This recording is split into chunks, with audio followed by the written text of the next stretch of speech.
You may be seated. Thank you so much for your worship this morning. And kids, yeah, you can head. They know how it works. Kids can head, students can head. I may have miscalculated today. Tammy, I don't know if she can hear me out there, but we were kind of saying that it was going to be less kids today because it's a holiday weekend, but I see a lot of kids headed your way. We actually thought about adjusting things today and kids stay in here for the message because we knew we were going to have less volunteers because of the holiday weekend. And so Tammy, like 3 weeks ago, said, I think we may just have the kids in there for the sermon. What are you preaching, July 4th holiday? And I said, well, we're in the book of Jude. And she said, well, what's it about? I said, the sin and doom of ungodly people and, Sodom and Gomorrah and Korah's rebellion. And she goes, we'll have kids ministry. Well, I'll figure it out. We'll, do something. So I appreciate her doing that. And it's tough on a holiday weekend when you don't have as many volunteers as you normally do to do that. So I appreciate her stepping in and doing that. I do need to mention our offering real quick. I'm going to put it up on the screen there. All the ways you can give are right there electronically. If you're giving otherwise, you can use the collection boxes that are around the room. You came through at the end of June. I told you, the first couple weeks of June always make me really nervous as a preacher. It's like, oh my goodness, how are we going to meet budget? But the last 2 weeks of June, we had, we met budget, and I was happy about that. July, I got an idea, and I'm calling this Christmas in July. It's an idea that I've had. I've been sitting on it for about 3 years because I didn't really have a recipient, and now I think we do. But the idea is, in the summer, a lot of churches experience kind of a slump in giving, but it happens to nonprofits too. And Christmas is when all the nonprofits, like 80% of the funding for nonprofits comes in the month of December because everybody's just, it's the time of year, it's the spirit of Christmas, but all these churches have all these projects, all these offerings, all these needs coming up in Christmas. And so the last 3 or 4 years, I've always had this idea of what if you did something in July, a time when, people aren't really giving a whole lot or thinking about that. Like if we could do something for a nonprofit in the month of July, and same concept as year-end giving, you just take a Sunday, instead of a Sunday in December, you take a Sunday in July and say, hey, we're going to take this Sunday's offering and we're going to bless a nonprofit with it. And I've had that on the calendar but never done anything with it. And about a month ago, I had a text from Shelley with the Well Outreach, and she said, hey, do you know any churches? She's clever like that. Hey, do you know any churches, or do you have any contacts that could help us out with our jetpack program? Because the jetpack program's in pretty much every one of the public schools in Murray County, and it provides food for kids to take home on the weekend. So they get a little bag of food on Friday and gives them some food for the weekend. And she said, we had a sponsor for Whitthorne last year, but they can't do it this year, and so they've dropped out. And so I'm trying to kind of find a sponsor for the students at Whitthorne. So it's like, well, tell me a little bit about it. How much is it? And she said, well, it's $225 covers one student for the year. So $225 is one student. I was like, well, how many students are on the program at Whitthorne? She said, well, we had 90 last year. So we anticipate about the same, 90 to 100. And she said, I know that's a big ask because it's $20,000 and you just gave us a big contribution. So, I'm not asking Murray Hills to do it, but it's a big ask. So I started thinking, we could, like $20,000, that's pretty much our weekly contribution. Typically that's our weekly contribution, not in June, but typically that's the weekly contribution. What if we just did Christmas in July? Let's just take a Sunday in July and our offering that Sunday, the first $20,000 of it, just will go to meet the need at Whitthorne, and that'll get Whitthorne covered for the year. And so we've designated that. July 28th is when we're going to do that. Tiffany made me a little slide there. July 28th, we're going to do a contribution for the Well Outreach again, but this one's more specific to Whitthorne, and we're going to try to do the jetpack program and meet all their needs for this year. So everything. I need 90 families to give $225 each. So that's kind of another way of thinking about it. If 90 families can do $225, that'll sponsor all these kids, and we'll get all that done. And one of the things that I love, I mentioned this in the first service, one of the things I love about this church is our elders decided this via text thread. So I had the idea, I pitched it to the staff. The staff said, yeah, that's a good idea, but, I'm not really authorized to give away $20,000. So I texted all the elders and said, hey, what do y'all think about this? And I just pitched it in a text thread, and they all like, yep. And we decided in about 30 seconds. And I'm like, man, isn't that the coolest thing about this church? That we could, that our leadership would be like, yep, is it helping people? Yep, let's do it. So we're going to do it, July 28th. That's the information. Be thinking about if you're, Be thinking about what you can do and if you can help. And you may not be able to do $225. That's fine. If you can do $10, $15, that's the collective power of a church. If we all give a little bit, we can provide a big gift for them. All right, let's take a look at the book of Jude. If you're joining us for the first time, we have been studying 2 Peter and Jude. And it's called Be Alert. And Ebony wrapped up 2 Peter last Sunday and did a fantastic job with the third chapter of 2 Peter. We're gonna jump into Jude today, and this is a book. If you got a Bible with you, you go ahead and find it. It's right before Revelation. It's hard to find because it's probably only one page in the Bible, because this is a really short book. It's one of the shortest books in the New Testament. It's one chapter. It's a blistering chapter, so it's definitely worth reading. But it's written by Jude. He describes himself as the brother of James, which also makes him the brother of Jesus, which means that Jude would have had a little bit of authority in the early church. So his voice would have carried a little bit of authority, so that you would have paid attention to the things that the brother of Jesus was saying. And we actually did these books in the wrong order, and that's my fault, because Jude was most likely the inspiration for 2 Peter. So really, probably what happened was Jude wrote his letter, and Peter got a hold of it and was like, oh, yeah, he's right. This is a problem. I need to write some more about this and further warn these churches. And so then Peter, towards the end of his life, wrote a similar letter. Second chapter of 2 Peter is very similar to the single chapter of Jude. But Peter kind of expanded the thoughts just a little bit. But we're going to look at half of the chapter this Sunday, half of the chapter next Sunday. So I'm going to read through verse 16. So we're going to start reading at verse 3. If you got a Bible, you can follow along. I'm going to read it from the screen. Verse 3 through verse 16, we're skipping verse 9, because verse 9 is weird, so we're going to skip it. So you can look it up. If you got a copy of the Bible, you can look up verse 9. I don't really know what he's talking about and decided I didn't have time to get into it. So we're going to start in verse 3, because I know what he's talking about there. Dear friends, although I was very eager to write to you about the salvation we share, I felt compelled to write and urge you to contend for the faith that was once entrusted to God's holy people. And so you kind of get the impression from the beginning of the letter that Jude was like, I didn't want to write this letter.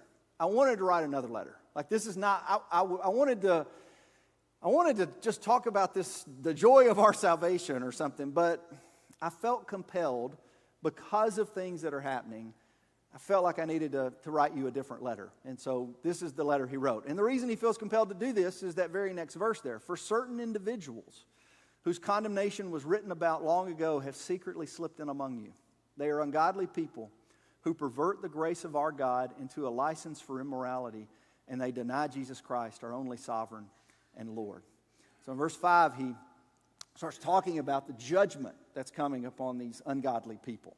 He says, though you already know all this, I want to remind you that the Lord at one time delivered his people out of Egypt, but later destroyed those who did not believe. And the angels who did not keep their positions of authority but abandoned their proper dwelling, these he has kept in darkness, bound with everlasting chains for judgment on the great day. In a similar way, Sodom and Gomorrah and the surrounding towns gave themselves up to sexual immorality and perversion. They serve as an example of those who suffer the punishment of eternal fire. In the very same way, on the strength of their dreams, these ungodly people pollute their own bodies, reject authority, and heap abuse on celestial beings. Yet these people slander whatever they do not understand. This is verse 10. And the very things they do understand by instinct, as irrational animals do, will destroy them. Woe to them. They have taken the way of Cain. They have rushed for profit into Balaam's error. They have been destroyed in Korah's rebellion. Now he's referencing Old Testament instances of judgment. And we're not familiar with them because we're not as familiar with our Old Testaments, which they would have just called the Scriptures. We're not as familiar with those as they would have been, but he's referencing what his readers would have understand. This is a condemnation and a judgment upon these false teachers whom he just refers to as ungodly people. And I call this next section, verses 12 through 13, poetic damnation, because look at what he writes here. These people are blemishes at your love feast, eating with you without the slightest qualm, shepherds who feed only themselves. They are clouds without rain, blown along by the wind, autumn trees without fruit and uprooted, twice dead. They are wild waves of the sea, foaming up their shames, wandering stars for whom the blackest darkness has been reserved forever. It's like this is creative condemnation, is the way I put that, creative damnation. Enoch, the seventh from Adam, prophesied about them. See, the Lord is coming with thousands upon thousands of his holy ones to judge everyone and to convict all of them of all the ungodly acts they have committed in their ungodliness and of all the defiant words ungodly sinners have spoken against them. These people are grumblers and fault finders. They follow their own evil desires. They boast about themselves and flatter others for their own advantage. So midway through Jude's letter, you got to start thinking, why is he so upset? Like, why did he decide to write the things that he wrote? And what got him all torn up? And we got a little bit of a clue in verse 5. But he doesn't go into, let's just like Peter. Peter doesn't go into great detail and say, let me tell you exactly who these false teachers are and what they're teaching. But it's the same group that Jude is upset about. It's false teachers, or libertines is what we've called them, and that's because they're taking liberty with the grace of God. He didn't call them libertines. He probably wouldn't have been familiar with that term. He doesn't even call them false teachers. He just keeps calling them ungodly people. And his thesis, is, like I said, is verse 5. If you'll jump back to that, I got it highlighted there. They're ungodly for two reasons. Number one, they pervert the grace of our God into a license for immorality. And number two, they deny Jesus Christ. And the denial of Jesus Christ, in my opinion, is related to the perversion of grace. They are denying Christ by their perversion of grace. Because, put it this way, if Jesus is our Lord, then we submit to him as our Lord. You know, if Jesus is our Lord, we surrender him. We surrender our will to his will. But if we've got the mindset of, I don't really have any, there's no really such thing as sin. I can really do anything I want. I don't really have any boundaries. I can do whatever I want. That's denying the lordship of Jesus. I mean, the mindset of immorality is a denial of the lordship of Jesus, is the way I'm saying it. Because, you know, if I'm saying I can do whatever I want, I can come worship God on Sundays and I can feel good about it and I can go home and go, man, that was such a great worship service. And then I can watch, say, do whatever I want throughout the week. Well, no, that's a denial of the lordship of Jesus. And I think that's what he's trying to point here. But his main problem there is they pervert the grace of our God. And they're either doing one of two things, or probably both of them. The mindset is, well, since we're saved by grace, you don't really have to live a certain way because we're saved by grace. So since we're saved by grace, hey, you know, anything goes. God's already saved us. You don't have to worry about this. Or an even more illogical position they were taking was this. You know, if you think about it, when we sin, God gives us grace. So the more we sin, the more grace God gives us. So we should keep on sinning so that God just keeps giving us grace. This is great news right here. And that's when you hear that explained that way, you're like, well, that's crazy. That's illogical. That's far-fetched. How many things do you think culturally, in our culture today, that 2,000 years from now, people are going to be reading about and going, I can't believe they thought that way. I can't believe that they thought this was okay, or I can't believe that they had this conclusion. Man, it's such a weird way to think. But that's what these false teachers are doing. And Paul's refuting them in Romans 6. Paul is refuting that very type of theology they've got. Peter refutes them. Jude refutes them. And the best way I can explain it is it's an abuse of grace. Like, grace is a free gift. But when you get a free gift, I also have a responsibility to live in accordance. I mean, I put it this way. You know, like let's say a friend of yours asks to borrow money so that they can start a business. And you're like, well, this is good. So you give them some money, let them start their business, and for 6 months, everything's going great. They're paying back what they owe you. Business seems to be going strong. But then they start missing payments. You know, they're starting to default on what they owe you, and you hear that it's because they're mismanaging they're taking business revenue and using it for their personal gain. And they're blowing all this money and they're just mismanaging everything. And so, you know, you finally call them on it like, hey, what's going on here? What are you doing? And when you do, they come hat in hand, repentant. They're sorry. They're just please. I know I shouldn't have done it. I messed up. I realize I messed up now. Just please forgive the debt. And will you give me some more? Just, will you forgive the original debt, but will you give me more? And you do. And so you give them grace. You're like, I'll forgive the debt and I'll give you more. And you give them grace. And what do you expect or hope happens in response? Well, you hope they'd be grateful for that. And they may be. Oh, thank you, thank you, thank you. But you also hope that they would change their behavior a little bit in response to that. You hope that they would be a little more responsible with this free gift of grace that you've given them. But let's say they do the same thing. And the cycle just keeps repeating over and over again. They keep asking for forgiveness of the debt and keep begging you for forgiveness, and you keep giving them grace. And the more you give them grace, the more they sin. Matter of fact, they even start thinking, hey, this is a pretty good deal. The more we squander what he gives us, the more grace he gives us. Well, eventually what's going to happen? You're going to get angry. You're going to get frustrated. You're going to say, no more. I'm not doing this anymore. Because they are abusing the gift of grace that has been given to them. And that's similar. It's not exactly the same, but Jesus told a story, Matthew chapter 18. He said there was a king, and a man owed him 1,000 pieces of gold. And the king was about to throw the man in prison until he paid his debt. But the man went to the king and fell on his knees, and he begged the king, please forgive my debt. Please, please, please, please, please forgive my debt. And so the king forgave his debt. And when the man was walking out of the meeting with the king, he ran upon another man that owed him 100 pieces of silver.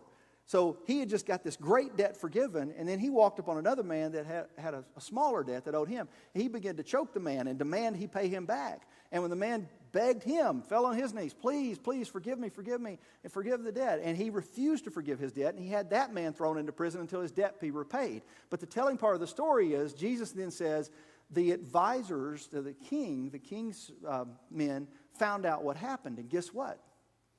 They were outraged. They were outraged when that happened. Because that's when our grace is abused, or when the king's grace is abused, it's an outrage, and it's deserving of punishment. And that's exactly what Jude says right here. Jude, I took you through that list. He begins to warn that God is going to do with these false teachers and these ungodly people what he has done with people in the past. And he talks about the judgment of Israel, which God gave grace to them to escape Egypt, and then they refused to believe that they could have the promised land, and so they wandered in the desert. He talked about the judgment of fallen angels. He talks about the judgment of Sodom and Gomorrah. And, interesting side note, I think, on Sodom and Gomorrah. Let's see if I have this up here.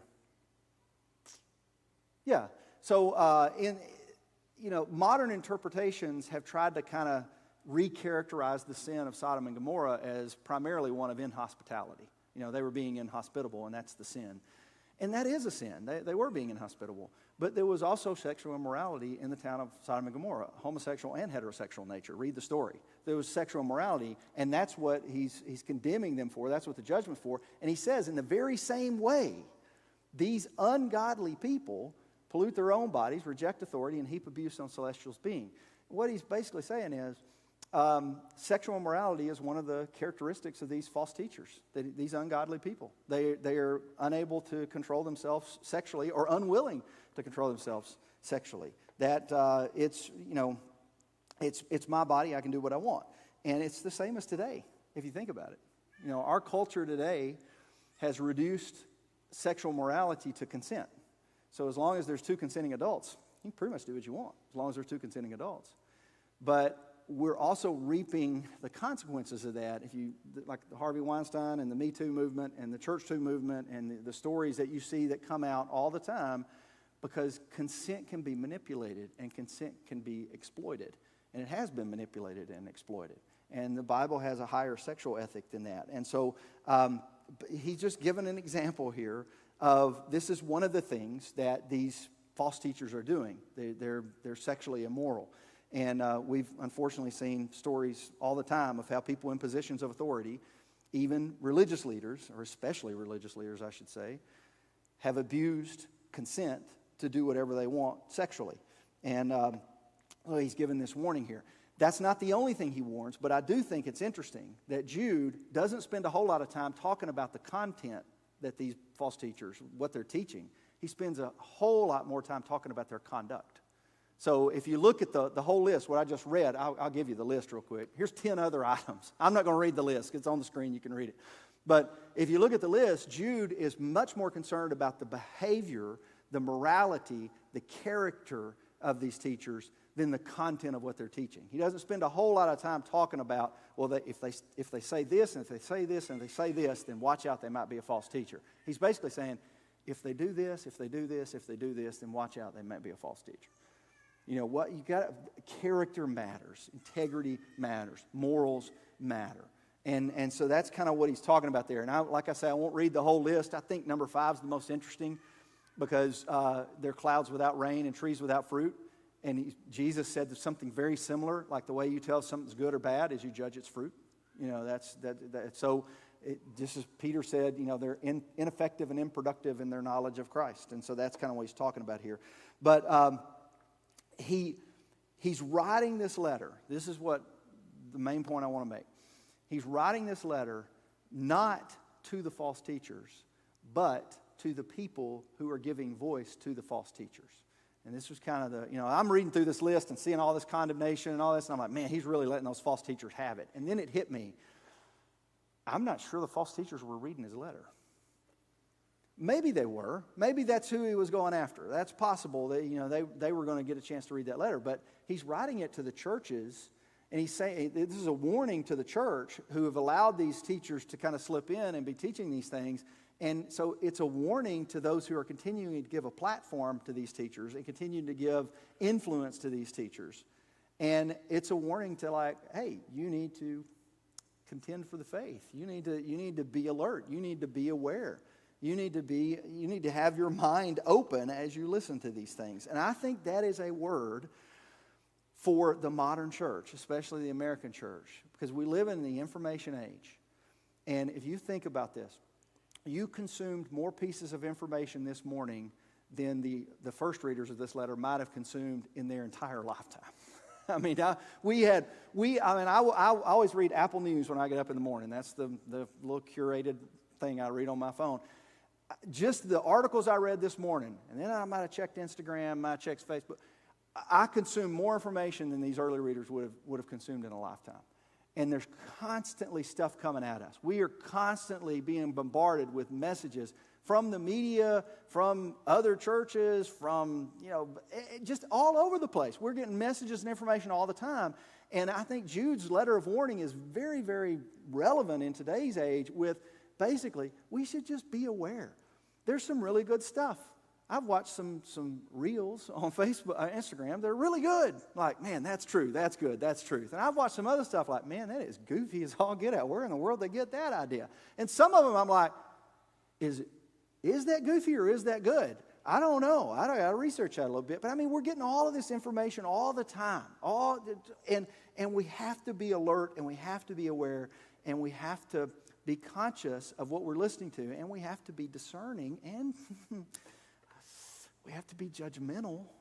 I'm not talking about a hypocritical, self-righteous judgmental, but we have to make judgments as to whether what we're hearing is trustworthy and true. And if we're understanding Jude, if the person we're listening to is trustworthy and true, not just the content of what they're teaching. We can't just say, well, as long as their content's good, it doesn't matter how they live their life. Oh, no. That's completely unbiblical. It absolutely matters how they live their life, even if the content seems to be good. Because eventually, that's going to blow up. I want to give you an example real quick, and we'll wrap this up. I want to talk about this podcast. I was listening to it this week. It's called Why the American Church is in Crisis. And, of course, that's a well-done title because that gets your attention. So when you're scrolling through and you're like, oh, that one looks interesting, and so you hit it. My first reaction to seeing the title is, well, are we in crisis? Because I'm part of the American church. So my first reaction would be a little defensive. Be like, maybe we got some problems, but are we in crisis? And what they're talking about is it seems like every week that there's another story of another pastor that's had another moral failure. Or there's another story of another pastor that's been bullying his staff, or there's another story of another pastor that has been plagiarizing or whatever. Like, it seems like it's all the time. And it's like, I don't know if it's because we got a bigger problem now or we just live in the information age, so we're going to hear every story that comes across. No matter, before we might have just heard what happened in our little town. Now we hear it. What happens anywhere across the world, we hear it. But they're talking about what happened, like what's broken in the American church, what systems are broken that allow for this to go on? Like, what kind of systems of accountability and what's broken? And Julie Royce is interviewing Sky Jethy. Julie Royce is an investigative Christian reporter. So she reports on like sex abuse in the church, clergy abuse, bullying, all these things. And she's reporting this stuff. And Sky Jethy is a former editor at Christianity Today. And so he's been a part of this church movement for a long time. And she's asking him about these broken systems, like what is going on. And she asked him to explain a term that he created. And I didn't realize it was Sky Jethy. I've heard the term for 10 years, and I've used the term probably, but it's the evangelical industrial complex. And she asked him, explain that to me. And so he explains it. I want to show you the 2-minute answer of him explaining what he means by the evangelical industrial complex, and then I want to show you how it kind of relates to Jude. Okay, watch this. Yeah, I think it was 2012 I wrote an article that I first used that phrase, and it just took off. A lot of people have used it since then. Well, it's a great term, but for those who are listening who haven't heard it before, what is the evangelical industrial complex? Right. So it's a riff off of President Eisenhower in his farewell address to the country. It's on YouTube. I recommend people go watch it. It's very interesting. But he gave a televised address to the country where he warned about the military industrial complex. Of course, Eisenhower, having been a general and the commander of the forces in Europe during World War II, had a lot of credibility when it came to military stuff. And his concern was that there was this permanent arms industry that had been developed after World War II. And the military industrial complex, he said, needed perpetual conflict and warfare to continue its business model. And so I kind of adopted that phrase, but talked about the evangelical industrial complex, which is this financial money-making industry that constantly needs celebrity leaders, celebrity pastors in particular, and big events to perpetuate its business model. And so it tends to elevate leaders who may be quite talented, but lack the character or the maturity to handle large audiences or significant influence. But the evangelical industrial complex will prop them up, publish their books, get them on the big stage, build a big platform for them in order to make lots of money off of this person's talent and reputation. And then we're shocked when they end up cracking under the pressure or falling into some controversy or their church implodes. And especially when I was working at Christianity Today, and I got around the country and I was seeing kind of behind the curtain in a lot of these places, I was noticing that tendency over and over and over again, where it wasn't the godly, mature, tested people who were given platforms. It was young, attractive, talented people who were given platforms. And so looking at this in different angles, like I just said, this is about making money. This isn't about really building up the church. And so that's the evangelical industrial complex. And there's so much that you just... All right, so that his answer, there's a ton, he says, in there. But he's talking about systems and how systems create behaviors and the consequences of some of those behaviors.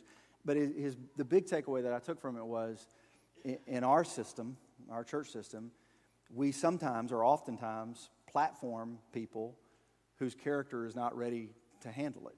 Or we give influence to people whose character is not ready to handle it without having the necessary systems around them to make sure that their ego is able to handle it. And fame will do that to anybody. So fame will test anybody's character, no matter how strong the character is. Fame will test that. And what I thought about was, 20 years ago, somebody left me some CDs from Murray Hills from 2005. I have no idea who did it. You can tell me after church, because I just got back from Belize and there was a stack of CDs in my office. I'm like, what is this? And I opened up the CDs and it's me. And so it was like some old sermons from 2005. And I was like, I don't even have a CD player to listen to these. But my truck apparently was still old enough to have a CD player. And so I popped it in and I was listening to it. I was driving and listening to myself from my 30-year-old self preaching. And I was like, ooh. Like, why did I? Whew, it's really hard to listen to yourself, the younger version of yourself. And I'm listening to this, and I'm going, goodness, why did they hire me? And I had this thought, because I talked a lot about the elders in that in that sermon because it was a sermon about the values and purpose of the church. And I do love the fact that the values and purpose of the church I was talking about 20 years ago are still the values and purpose of the church today. But I was talking about hashing all this out with our elders, and it hit me like, man, I'm really glad that church had a system when they gave me a platform, but they had a system of godly, mature men who were over me, who were able to say, that may not be the best way to put that, Russ. Or, no, you don't need to talk about that. Or, no, you don't need to do that. Or, no, we need to discuss it. And they were free to disagree with me. And in a lot of church systems, nobody can disagree with the pastor. And that's an unhealthy church system. And so they were free to question me. And it was a system to help mature me so that my character could match the influence I was being given. And it's not, I don't want this to be like a brag on Murray Hills because that idea is not theirs originally. God came up with it. It's called elders, and God came up with the New Testament. So it's not their original idea, but it's just the idea that when we are consuming information from people and we are sitting and listening to someone, and just like you're doing now, or you may be doing it online watching this, we should go into it with eyes wide open, and we should be asking what kind of systems are in place that provide for the safety of the church, and that provide that the what's being taught is proper, and that the behavior is proper, and those kinds of things. Like we should be. That's the warning of Jude to me. Jude's warning to the modern church today is, don't just sit and accept everything you hear, and don't just sit and accept every teacher. There are great teachers. He put some pictures of megachurches up there. I read a book by a megachurch pastor not that long ago. It was a fantastic book, one of the best books I've read on discipleship. And it was great content. I've also read stuff that's just terrible content, and I don't understand where it's coming from. So it's not to clump all of it together and make it as simple as it's this or this. It's just be aware, be alert. When you're listening to someone, you be aware, and it's just fair warning that not everything you hear is true, and that's important today as it was in the first century. So we have to use good judgment. We have to have discernment. So let me say a word of prayer for us. Jude does get a little more encouraging in the second half of the letter. So I don't want you to think that the whole letter he's just like hammering people. The second half is a call to persevere, and that's the encouragement piece. So this is the warning piece. Next Sunday, we'll talk about the encouragement piece. So let me pray for us. Father, I'm thankful for these things that were written long ago, and we don't understand all of it, and because we weren't there, and we're thousands of years removed from it, and so there's stuff that we miss in context.